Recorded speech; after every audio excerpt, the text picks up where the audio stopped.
Professor Kithure Kindiki, CS Internal Affairs and Security in Kenya. My name is Benson Chesrek. I'm a resident of Elgeyo Marakwet.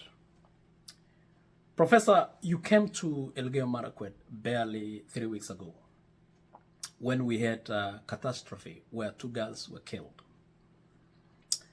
Barely after you left, Professor, the same people, the same bandits, the same terrorists from Tiati just attempted yesterday to steal animals in parts of Kerio Valley again.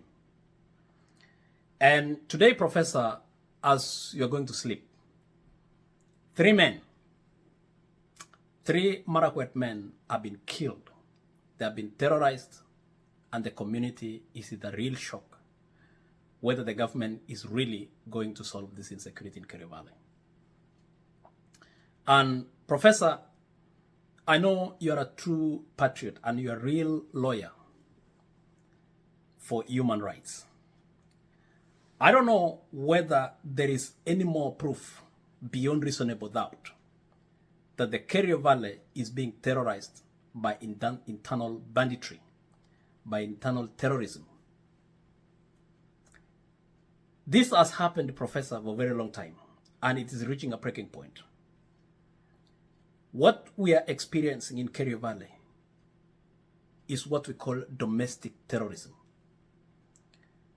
That is a pure definition of domestic terrorism.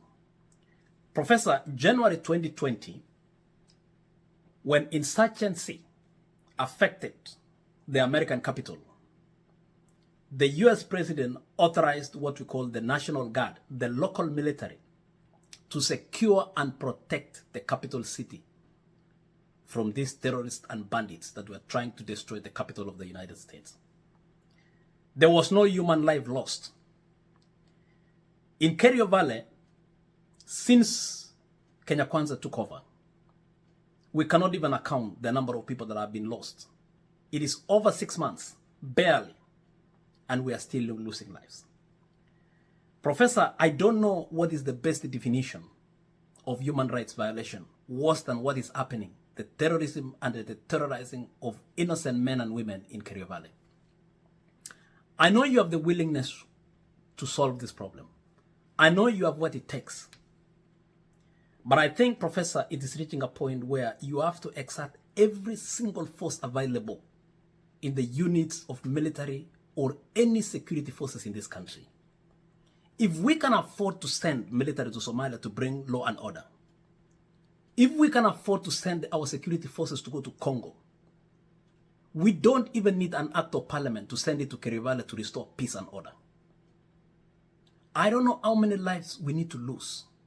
I don't know whether we need to lose an extra body to bury an extra body to trigger that mentality that no more Kenyans should be killed by innocent guns, by men pretending to be men, but they are killing and maiming other people. It is extremely painful to the Marakwet community. It is extremely painful to every Kenyan watching that innocent men are being killed by doing their own daily activities. Professor, here is my hunch. If there is a human rights violation in Kenya happening at the moment, it is against the Marakwet people in the Kerio Valley.